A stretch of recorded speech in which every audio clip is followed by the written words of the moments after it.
अस्सलाम वालेकुम स्टूडेंट्स, पिछले लेक्चर के अंदर हमने एक्सरसाइज 5.1 को डिस्कस किया, उसकी कुछ एग्जांपल्स को भी डिस्कस किया। डिस्कस करने के बाद हमें एक बेसिक आइडिया हो गया चैप्टर 5 के बारे में, पार्शियल फ्रैक्शन का जो है कि एक्चुअली इस चैप्टर के अंदर हमसे पूछा क्या गया है और हमने 3 कॉन्सेप्ट्स को फॉलो करना है। उसमें मैंने आपको ये भी बताया कि जब भी आपको चैप्टर 5 से क्वेश्चन आना है तो वो 2 तरह से क्वेश्चन आपको दे सकता है। या तो वो आपको प्रॉपर रैशनल फ्रैक्शन देगा, आपने उसको पार्शियल फ्रैक्शन में चेंज करना होता है, या वो आपको इम्प्रॉपर रैशनल फ्रैक्शन देगा तो आपने इम्प्रॉपर रैशनल फ्रैक्शन को भी पार्शियल फ्रैक्शन में ही चेंज करना होता है। मगर इम्प्रॉपर रैशनल फ्रैक्शन का अगर क्वेश्चन होगा तो उसका मेथड थोड़ा डिफरेंट होगा। अब हम करते हैं एक्सरसाइज 5.2 को। 5.2 को स्टार्ट करने से पहले उसकी एक एग्जाम्पल कर लेते हैं। एग्जाम्पल नंबर 1 है पेज नंबर 184। वही कॉन्सेप्ट हमने अप्लाई करना है। सबसे पहले हमने ये देखना है कि ये जो हमें एक सिंगल रैशनल फ्रैक्शन दी गई है, क्या ये प्रॉपर रैशनल फ्रैक्शन है या इम्प्रॉपर रैशनल फ्रैक्शन है। तो सबसे पहले इसको चेक करते हैं। ये नीचे देखें, डिनोमिनेटर में हमारे पास x प्लस 2 की पावर 3 है। जब हम इसको एक्सपैंड करेंगे तो ये x की पावर 3 में चेंज हो जाएगा। हमारे पास जब इस फॉर्मूला को हम एक्सपैंड करेंगे तो नीचे x की पावर 3 बन जाएगा और ऊपर देखिए हमारे पास x की पावर 2 है, ऊपर एक क्वाड्रेटिक फैक्टर दिया गया है। इट मींस कि ये एक प्रॉपर रैशनल फ्रैक्शन है। और मैंने पिछले लेक्चर के अंदर आपको बताया था कि जब आपके पास प्रॉपर रैशनल फ्रैक्शन हो तो उसको मजीद रिड्यूस करने की जरूरत नहीं है, डायरेक्ट आप उसके ऊपर क्या करो, पार्शियल फ्रैक्शन अप्लाई कर दो।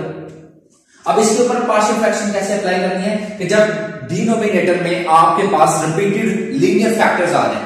ये देखो हमारे पास लीनियर फैक्टर है और रिपीटेड है, क्यों, पावर उसकी क्या है, 3 है। तो आपने उसको कैसे लिखना है, आपने तरतीब के साथ उसको सम में चेंज करना है, उसकी पावर को तोड़कर। पहले पावर 1 में तोड़ना है, उसके बाद आपने उसको पावर 2 में तोड़ना है, उसके बाद आपने उसको पावर 3 में तोड़ना है। ये देखें, पहले उसको पावर 1 में तोड़े,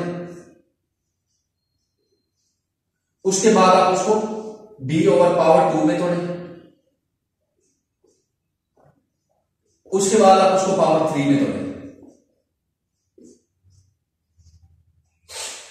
अब नेक्स्ट स्टेप, जब हमने उसकी पावर्स को तोड़ देना है, पहले पावर 1 में तोड़ा, फिर पावर 2 में, फिर पावर 3 में। क्यों, क्योंकि हमारे पास डिनोमिनेटर में एक रिपीटेड लीनियर फैक्टर था जिसको हमने पहले पावर 1 में तोड़ा, फिर पावर 2 में, फिर पावर 3 में, क्योंकि पार्शियल फ्रैक्शन में भी तो चेंज करना था उसको। अब नेक्स्ट स्टेप जो होगा, दोनों तरफ आपने x प्लस 2 की पावर 3 के साथ मल्टीप्लाई कर देना है। तो मल्टीप्लाई x प्लस 2 की पावर 3 ऑन बोथ साइड।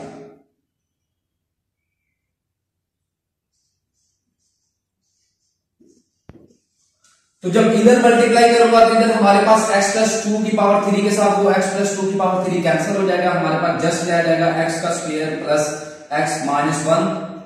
जब इधर मल्टीप्लाई करूंगा तो x प्लस 2 की पावर 1 है, ये पावर 3 है, तो एक पावर इससे कैंसिल हो जाएगी, बाकी हमारे पास जस्ट x प्लस 2 की पावर 2 रह जाएगा, प्लस का b। ये देखिए x प्लस 2 की पावर 2 है, जब इसके साथ x प्लस 2 की पावर 3 को मल्टीप्लाई करूंगा तो ये भी खत्म हो जाएगी पावर 2, बाकी हमारे पास जस्ट एक पावर रह जाएगी। अब देखिए c के नीचे x प्लस 2 की पावर 3 है, तो जब x प्लस 2 की पावर 3 को इससे मल्टीप्लाई करूंगा तो ये कैंसिल हो जाएगा, हमारे पास जस्ट c रह जाएगा। अब नेक्स्ट स्टेप में आपने करना है कि x का स्क्वायर प्लस x माइनस 1 को आप एज इट इज लिखें। इस स्क्वायर को आप ओपन कर दें, x का स्क्वायर प्लस 4x और प्लस का 4, क्योंकि इसके ऊपर हमने फार्मूला लगा दिया a प्लस b का स्क्वायर। जब आप उसको एक्सपेंड करते हैं तो वो a का स्क्वायर प्लस b का स्क्वायर प्लस 2ab के इक्वल होता है। तो वही फार्मूला हमने यहां पे अप्लाई कर दिया। इसको भी आप b को भी एज इट इज लिखें, प्लस c को भी आप एज इट इज लिखें। अब हमें a की भी वैल्यू चाहिए, हमें b की भी वैल्यू चाहिए और हमें c की भी वैल्यू चाहिए। क्वेश्चन ये रेज होता है कि अब इनकी वैल्यूज फाइंड कैसे करनी है। इनकी वैल्यूज फाइंड करने का सिंपल सा मेथड है। सबसे पहले अगर हमने इस लीनियर फैक्टर को लेना है a की वैल्यू फाइंड करने के लिए, तो आपने क्या करना है कि put x plus 2 is equal to 0, x is equal to minus 2। अब ये जो -2 हमने x की वैल्यू निकाली है, इसको आप इक्वेशन 1 का नाम दें। इसको आपने इक्वेशन 1 के अंदर पुट कर देना है। जहां जहां भी x होगा वहां आपने -2 पुट कर देना है। इधर पुट करें तो -2 का square plus -2 -1 is equal to a, यहां पे -2 का स्क्वायर प्लस का 4 -2 प्लस का 4। सिमिलरली आप b की जगह पे भी ये देखें x प्लस 2 है तो x की जगह पे -2 आ जाएगा, इधर आ जाएगा +2। c के साथ कोई भी वेरिएबल नहीं है, इट मींस कि हम इसको एज इट इज लिखेंगे। अब ये देखेंगे जब हम इसको ओपन करेंगे, ये हमारे पास आएगा -2 का स्क्वायर। देखो ऊपर है इवन नंबर, तो इवन नंबर हमेशा अगर पावर में आ जाए तो वो साइन को चेंज कर देता है। तो ये बन जाएगा प्लस का 4, ये बन जाएगा माइनस प्लस से मल्टीप्लाई होगी माइनस में चेंज हो जाएगी तो माइनस का 2 और साथ आ जाएगा माइनस का 1 इज इक्वल टू ये a, ये देखिए प्लस का 4, ये माइनस का 8 और ये प्लस का 4 प्लस b भी 0 और सिंपली हमारे पास c रह जाएगा। अब ये देखिए 4 और -3 हमारे पास जस्ट 1 आ जाएगा। ये a भी हमारे पास 0 बन जाएगा क्योंकि 4 और 4 8 में से -8 निकाल दें तो 0 के इक्वल होता है। b भी हमारे पास 0 है और हमारे पास इधर c रहेगा तो 1 इज इक्वल टू c। ये हमने c की वैल्यू निकाली। अब हमें b की वैल्यू चाहिए और a की वैल्यू चाहिए, तो a और b की वैल्यू निकालने के दो तरीके हैं। वो पहला तरीका तो हम एक्सरसाइज 5.1 में कर चुके हैं, मगर यहां पे थोड़ा फैक्टर जो है वो हमें डिफरेंट फॉर्म में दिया गया है क्योंकि यहां पे x प्लस 2 की पावर 2 है। अब इसको तो पहले हम इक्वल कर चुके हैं 0 के और हमने c की वैल्यू फाइंड की। अब हमने कोएफिशिएंट कंपेयर करने हैं।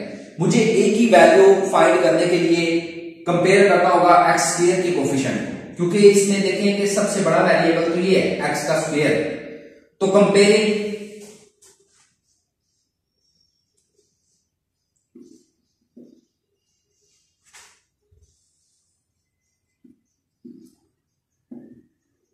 कोएफिशिएंट ऑफ x का स्क्वायर, तो जहां जहां x स्क्वायर होगा वहां वहां उसका जो कोएफिशिएंट होगा वो आप लिखते जाएं। देखिए इक्वल के इधर x का स्क्वायर प्लस x माइनस 1 है, तो x स्क्वायर इधर है हमारे पास, तो इसका कोएफिशिएंट है 1। जिसके साथ कोई नंबर नहीं होता उसके साथ हमेशा 1 कंसीडर किया जाता है, तो इसका कोएफिशिएंट है हमारे पास 1, तो हम इधर 1 लिखेंगे।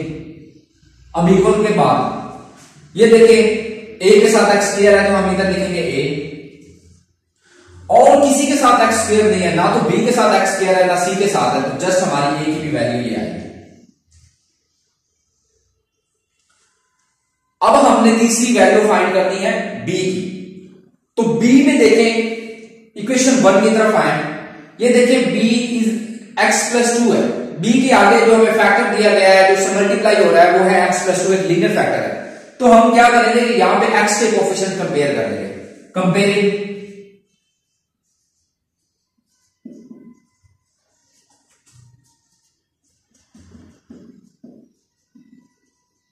कोएफिशिएंट ऑफ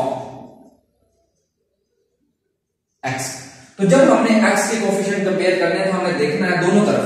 ये जो इक्वेशन 1 है उसकी दोनों तरफ आपने देखना है क्योंकि दरमियान में इक्वल का साइन है। इधर देखिए x है, इट मींस कि यहां पे 1 आ जाएगा, इसका कोएफिशिएंट है 1। अब a में देखिए x है, अब इसका कोएफिशिएंट है 4, तो ये 4a आएगा क्योंकि हमने a की वैल्यू भी इसमें पुट करनी है। b में देखिए x है तो इधर जस्ट आ जाएगा b, c के साथ कोई वेरिएबल नहीं है तो वो हम लिखेंगे भी नहीं। अब ये 1 इज इक्वल टू, अब आपने क्या करना है कि 4 a की जगह पे उसकी वैल्यू पुट करो और प्लस आ जाएगा b। अब 4 जब इससे मल्टीप्लाई होगा तो ये बन जाएगा 4 प्लस b। 4 को आप इधर ले आएंगे तो ये 1 minus 4 is equal to b, तो b की जो वैल्यू आएगी वो -3 आएगी।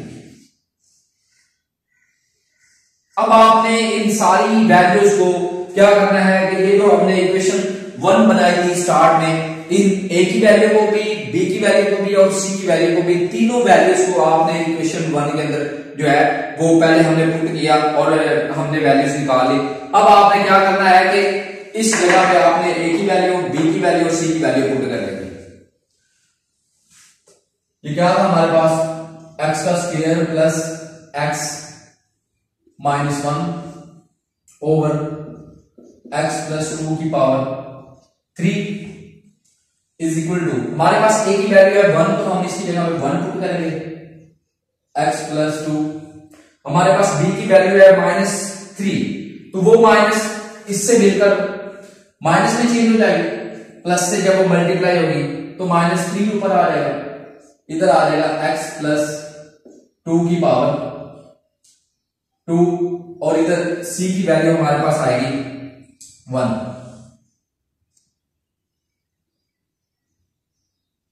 थ्री में चेंज, ये इसका आंसर है।